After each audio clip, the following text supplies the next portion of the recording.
بسم اللہ الرحمن الرحیم، سن سکو تو سنو میں خوش آمدید۔ دست کوزاگر کی قسط نمبر 62 کے ساتھ آپ کی خدمت میں حاضر ہیں، جو لکھا ہے فوزیہ یاسمین نے۔ اگر آپ نے ابھی تک ہمارا چینل سبسکرائب نہیں کیا تو پلیز ہمارے چینل کو سبسکرائب کریں اور بیل آئیکن کو پریس کرنا مت بھولیے گا تاکہ آنے والی تمام اقساط آپ کو بر وقت ملتی رہیں۔ شکریہ۔ زوبیہ نے آنکھیں کھول کر اپنے چاروں طرف دیکھا تو خود کو اسپتال کے ایک کمرے میں پایا۔ کھڑکی پر پڑے باریک نیلے پردوں سے چھن کر آتی روشنی صبح ہو جانے کا پتہ دے رہی تھی۔ زوبیہ نے اٹھنے کی کوشش کی تو اس کے سر پر ایک زوردار ٹھیس اٹھی۔ شاید اس کے سر پر چوٹ لگی تھی۔ اچانک اسے یاد آیا کہ وہ تو پارٹی میں گئی تھی، مما اور پاپا کے ساتھ۔ وہاں شائستہ خالہ نے اس لڑکے کو سوئمنگ پول میں دھکا دے دیا تھا۔ کیا ہوا اس لڑکے کو؟ کیا وہ مر گیا یا بچ گیا؟ زوبیہ فکر مند سی بستر پر اٹھ کر بیٹھنے کی کوشش کرنے لگی۔ تبھی ایک نرس دروازہ کھول کر اندر داخل ہو گئی اور اسے ہوش میں آتا دیکھ کر وہ اپنے پیشہ ورانہ سوالات پوچھنے لگی، جنہیں نظر انداز کر کے زوبیہ نے پست آواز میں پوچھا، وہ لڑکا کیسا ہے جو سوئمنگ پول میں گر گیا تھا؟ مگر اس نے جیسے سنا ہی نہیں، بلکہ وہ کہتی پلٹ گئی، آپ بات کرنے کے قابل ہو گئی ہیں، میں پولیس انسپکٹر کو اندر بھیجتی ہوں۔ پولیس کا نام سن کر زوبیہ کچھ خوفزدہ سی ہو گئی۔ اس سے پہلے کہ وہ کچھ سوچ پاتی، ایک انسپکٹر ایک کانسٹیبل کے ساتھ اس کے کمرے میں داخل ہو گیا۔ آپ کیسا محسوس کر رہی ہیں؟ مجھے آپ کا بیان لینا ہے۔ جب تک آپ اپنا بیان نہیں دیں گی آپ کسی سے نہیں مل سکتی۔ اگر آپ باہر بیٹھے اپنے والدین سے جلد ملنا چاہتی ہیں تو جلدی سے بتا دیں کل رات کیا ہوا تھا۔ پولیس انسپکٹر کا لب و لہجہ ڈاکوؤں اور غنڈوں بدماشوں سے الجھتے اتنا سخت ہو جاتا ہے کہ ان کے چہرے پر بھی مستقل طور پر کرختگی چھا جاتی ہے۔ زوبیہ جیسی کمزور دل لڑکی تو ان کی شکل دیکھ کر ہی ڈر گئی۔ اس پر ان کا تفتیش کرتا جارحانہ انداز زوبیہ سے تو گویا جواب دینا مشکل ہو گیا۔ میں نے آپ سے کچھ پوچھا ہے، انہوں نے ایک ایک لفظ چبا کر کہا۔ زوبیہ ایک لمحے کے لیے سہم گئی، پھر ہمت کر کے پوچھنے لگی، وہ لڑکا وہ سوئمنگ پول میں گرا تھا، کیا وہ ٹھیک ہے؟ زوبیہ کے سوال پر انسپکٹر کچھ دیر اس کی شکل دیکھتا رہا، پھر اپنے مخصوص کرخت لہجے میں بولا، وہ لڑکا گرا نہیں تھا بلکہ اسے دھکا دیا گیا تھا، یعنی اسے مارنے کی کوشش کی گئی تھی۔ ایک پل میں زوبیہ کو ساری حسیات جاگ اٹھیں۔ وہ سمجھ گئی تھی کہ وہ لوگ کیا سوچ رہے ہیں۔ اس نے پوری بات انہیں تفصیل سے بتانے کا فیصلہ کر لیا، حالانکہ وہ جانتی تھی کہ اس کی بات پر یقین نہیں کیا جائے گا۔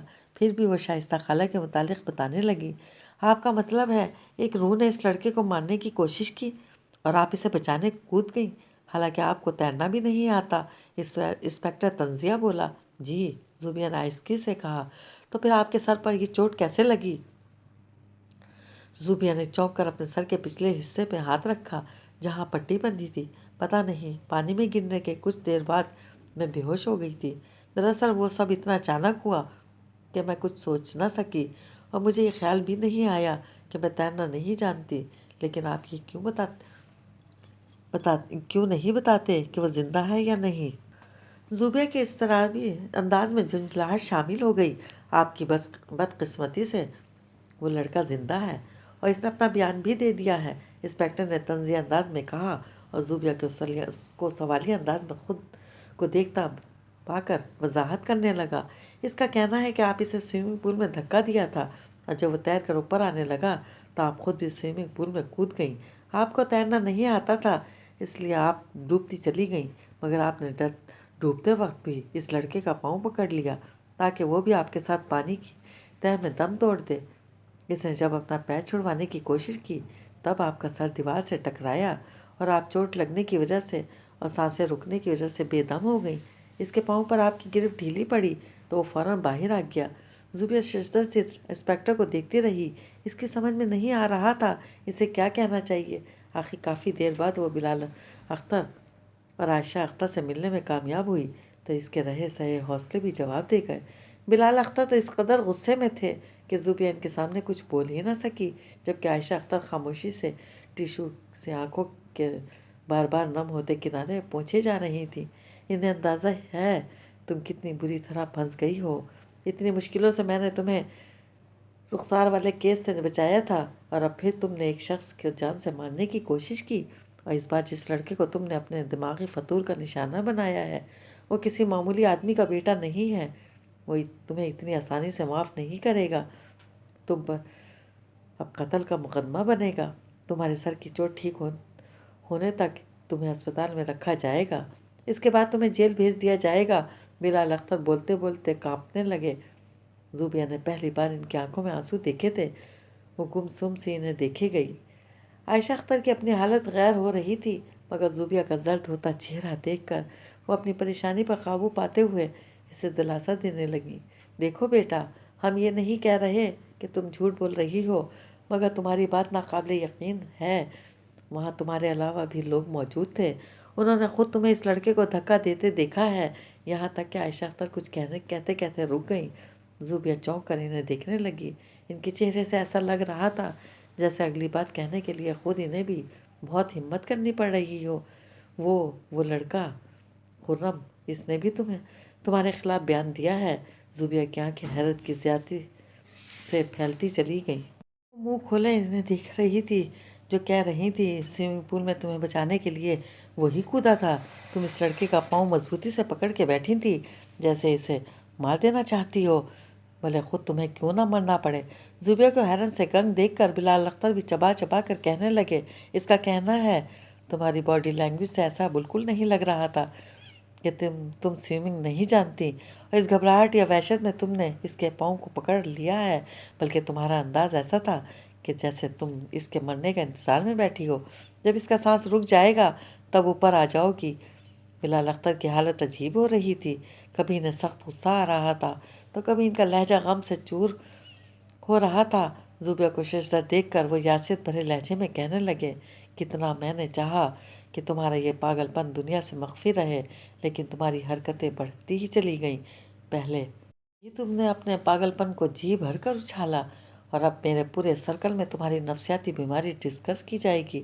جب تمہیں کورٹ میں پیش کیا جائے گا تب تم وہاں بھی ایسا ہی مریضانہ بیان دو گی جیسا ابھی پولیس کو دیا ہے، جسے تم بآسانی کورٹ میں پاگل ثابت ہو جاؤ گی اور تمہیں پاگل خانے بھیج دیا جائے گا۔ زوبیہ کو اپنا پورا وجود سن ہوتا محسوس ہوا۔ پاگل خانے کے نام پر اس کے کان ایسے سائیں سائیں کرنے لگے جیسے وہ رگوں میں دوڑتے خون کو آواز اسے خود سنائی دے رہی ہو۔ پاگل خانے جانے کے خیال سے ہی اس کا دل بند ہونے لگا تھا۔ اس پر بلال اختر کی باتیں بھی کسی ہتھوڑے کی طرح اس کے اعصاب پر برس رہی تھی۔ وہ مزید کہہ رہے تھے، ایک بار پاگل خانے جانے کے بعد تمہارے رہے سہے آواز بھی چھین جائیں گے اور تم مکمل طور پر پاگل ہو جاؤ گی۔ اللہ نہ کرے۔ عائشہ اختر جو بغور ان کی باتیں سن رہی تھی ایک دم دہل کر بولیں اور بلال اختر پر بگڑنے لگیں، آپ تو بالکل ہی مایوس ہو گئے ہیں بلال، آخر ایسا بھی کیا ہو گیا ہے؟ وہ لڑکا مر تو نہیں گیا نا؟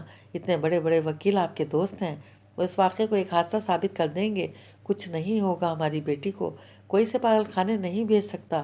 ہم کورٹ میں ثابت کر دیں گے کہ زوبیہ غلطی سے اس لڑکے سے ٹکرائی تھی، وہ اس کے ساتھ پانی میں گر گئی تھی، اسے تیرنا نہیں آتا تھا، اس لیے اس نے گھبراہٹ میں اس لڑکے کا پاؤں پکڑ لیا۔ اچھا، اور بڑا وکیل کورٹ میں خرم کو ایسے گھیرے گا کہ وہ کنفیوز ہو کر اپنے بیان سے پیچھے ہٹ جائے گا۔ عائشہ اختر نے بے اختیار زوبیہ کو بھینچ لیا تھا اور ہذیانی انداز میں بلال اختر سے زیادہ خود کو تسلی دے رہی تھی۔ زوبیہ کی آنکھیں چھلک پڑی تھیں، اپنی ماں کی یہ حالت دیکھ کر وہ ان سے لپٹ کر بے آواز رونے لگی۔ بلال اختر کی آنکھیں بھی نم ہو گئی تھیں، وہ خاموشی سے عائشہ اختر کو دیکھتے رہے، ان کی تسلیاں دلا سے خود عائشہ اختر کو بھی مطمئن نہیں کر رہے تھے تو بلال اختر کو بھلا کیا کرتے؟ کہتے ہیں سنی سنائی بات پہ یقین نہیں کرنا چاہیے، لیکن خرم کی سمجھ میں یہ نہیں آ رہا تھا کہ آنکھوں دیکھی حقیقت پہ یقین کرے یا نہ کرے، خود کو کون سی تعویل دی جائے۔ اتنا وقت گزر جانے اور اتنا کچھ ہو جانے کے باوجود اس کا ذہن ابھی تک اس پارٹی میں سوئمنگ پول کے پاس ہوئے حادثے میں اٹکا تھا۔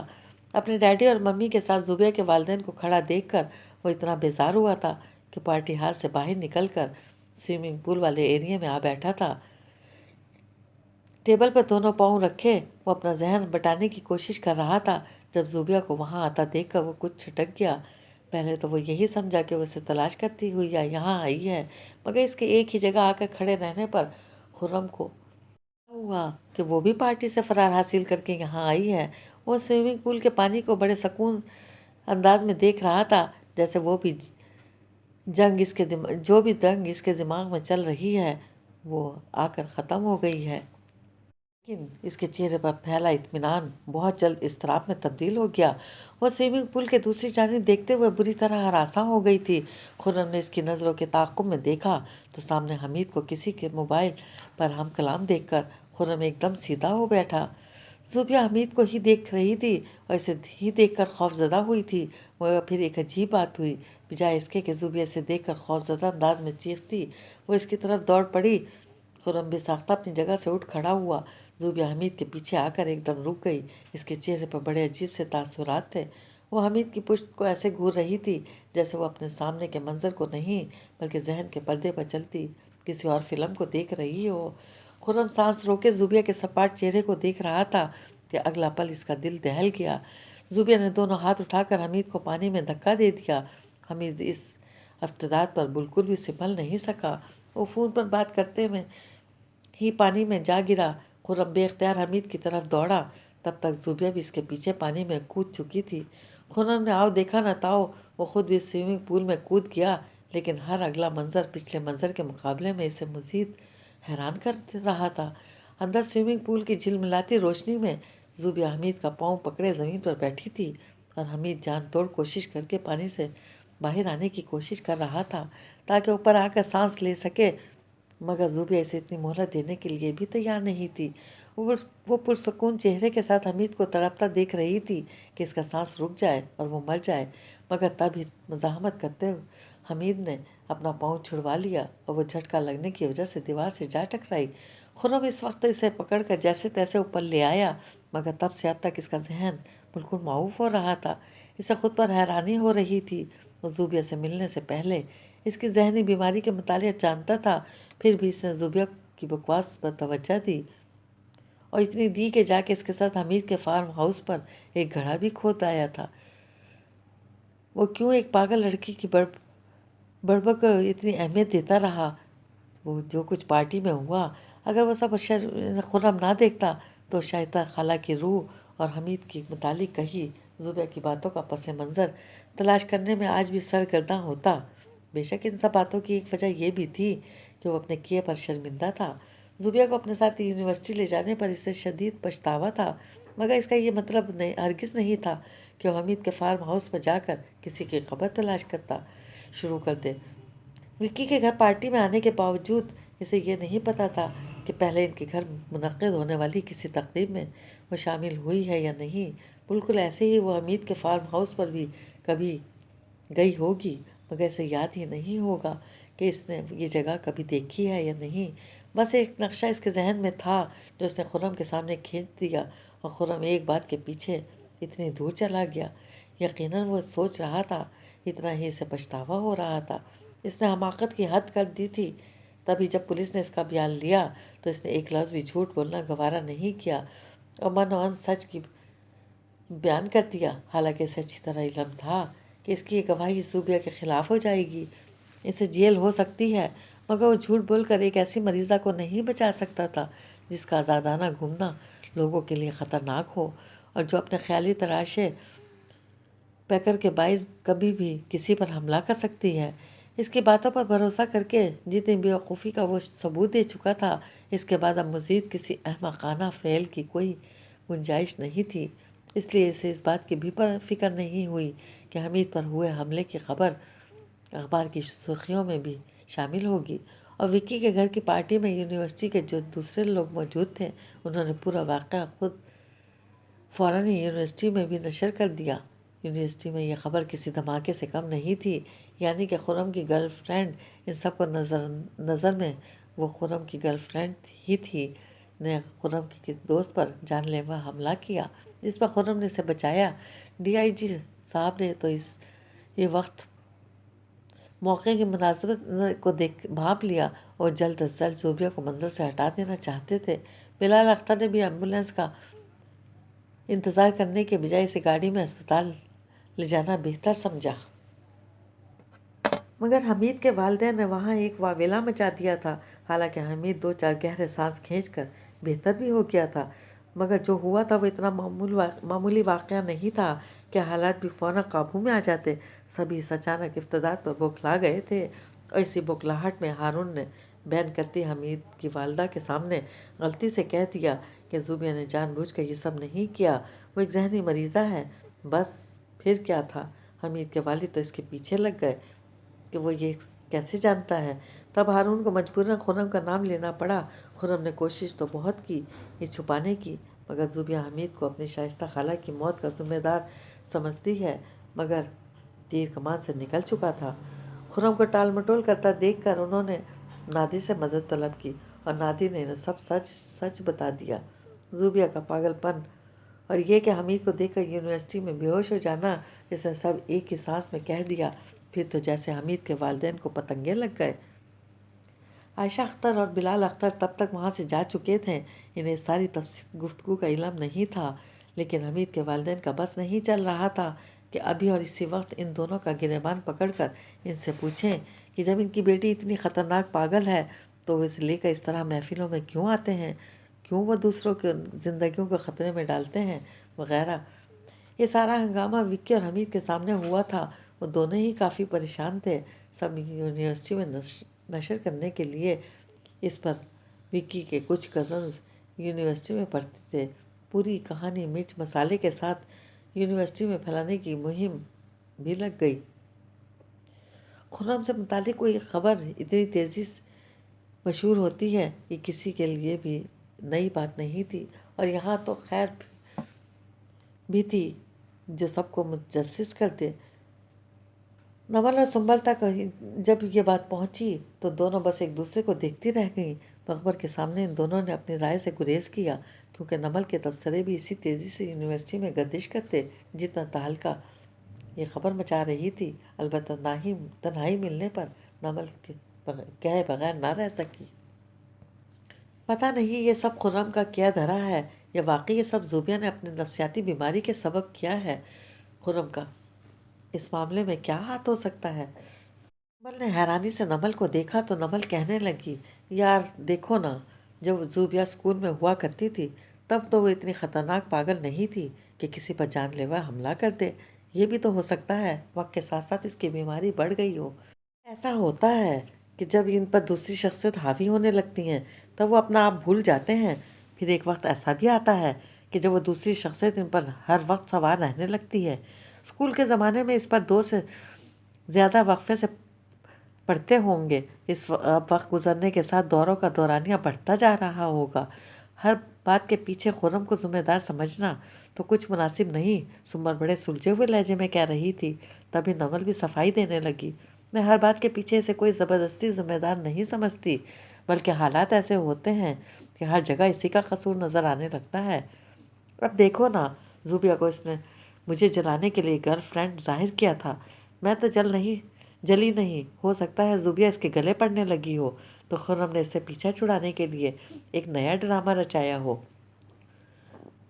حمید خود ہی سوئمنگ پول میں گر گیا اور ان دونوں نے الزام زوبیہ پر رکھ دیا۔ نمل ایک تواتر سے بول رہی تھی کہ ایک دم اس کی زبان کو بریک لگ گیا۔ خرم جو ان کی گفتگو کے چند الفاظ کان میں پڑ جانے پر ان کے پیچھے سے گزرتے وقت رک گیا تھا، ایک دم اس کے سامنے آ کھڑا ہوا۔ دونوں ہاتھ سینے پر باندھتے ہوئے وہ اسے دیکھنے لگا، جیسے کہہ رہا ہو، اب کہو جو کہنا ہے۔ نمل کچھ سٹپٹا سی گئی اس کے اس انداز پر۔ کتنے دنوں سے اس نے نمل سے بات کرنی یا یہاں تک کہ اس کی طرف دیکھنا تک چھوڑ دیا تھا، اور اب جب اچانک وہ اس کے روبرو آ کھڑا ہوا، وہ بھی ایسے تیور لیے جیسے بہت سنجیدہ گفتگو کرنے کا ارادہ رکھتا ہو۔ تو وہ ہمیشہ شوخ انداز میں بات کرتا تھا۔